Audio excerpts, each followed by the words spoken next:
ఏంటంటే పుట్ట దగ్గర బియ్యం పిండితో ముగ్గు వేయాలి.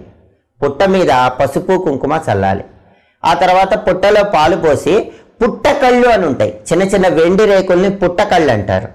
ఆ పుట్టకళ్ళు పుట్టలో వేయాలి. అప్పుడు సంతానం చల్లగా ఉంటారు. సంవత్సరం మొత్తం సంతానానికి ఆయురారోగ్య అష్టైశ్వర్యాలు కలుగుతాయి. అలాగే నాగుల చవితి రోజు పుట్టలో నూకలు పోయాలి.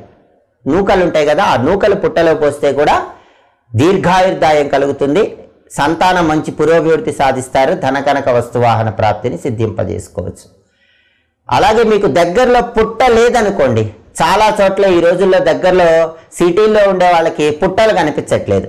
మరి నాగుల చవితి రోజు దగ్గరలో పుట్ట లేదండి, సిటీలో ఉంటున్నాం, పుట్ట లేనప్పుడు ఏం చేయాలనే సందేహం చాలా మందికి వస్తుంది.